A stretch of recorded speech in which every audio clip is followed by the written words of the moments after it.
Good morning. What we're doing today is we're going to be working through practice task for activity 3. We're going to start with the A activity. So you're entering the data from your workbook into the spreadsheet.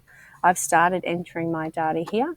My suggestion is you pause the video here and you enter the data as I have on the screen. The tables, the names, and only the total sales at this point. Press pause and enter all of these details, and when you're finished, come back. Excellent. The reason I asked you to press pause and not enter the details for commission percentages before this part is to make life a little bit easier for you when it comes to formatting. So in the C column, you're required to enter percentages. And the easiest way to do that is, if you're aware it's going to be a percentage, is to change the format for those cells in the first instance. So what we're going to do is highlight C3 to C7, and we're going to come over to our number section and we're going to select the percentage style. Once we've selected that, it means that all of these cells will now automatically enter as a percentage when we put the data in. And this just makes life a little bit easier with our formatting. To change our total sales to be a dollar or a currency, we can do it two ways. We can come across straight back to our ribbon and select our dollar sign, or we can also use our drop-down menu to the side on the ribbon, or we can right-click as well, format our cells, and we can change our number in the Numbers tab here to a currency, removing the 2 decimal places as we go. Beautiful. Once we've had this data entered and we have all of our information, we're now going to make sure that we format the cells the way they are shown in the workbook. The first thing we're going to do is select cells A1 through to D1, and we're going to merge and center. This is also bolded, so we're going to bold.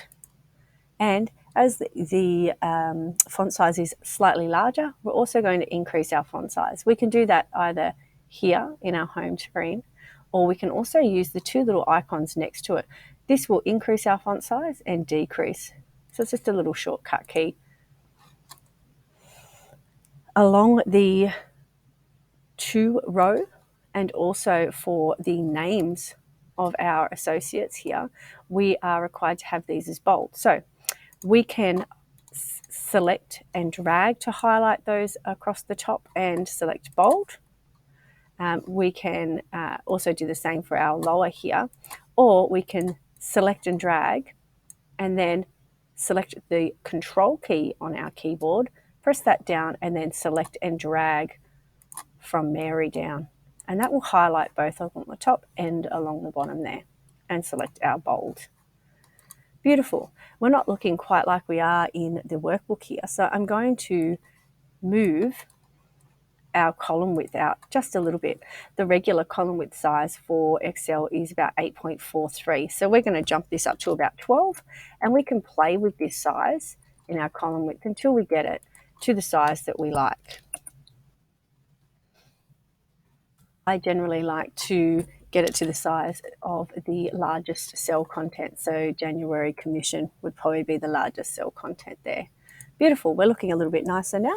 Our next section requires us to save our spreadsheet. So please go ahead, press pause and save using the file name that's provided for activity 3B there, and come back once you've done that. What we're going to do now is we're going to calculate our January commission, and we're going to use a formula to do that. So we're going to start by having our D3 cell activated.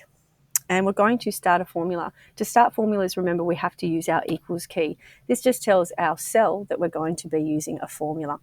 We're now going to use our ranges. So we're going to use our cell references, remembering that our cell reference is the column and the row. So in this instance, we're going to be saying, what is Mary's total sales, which is B3, times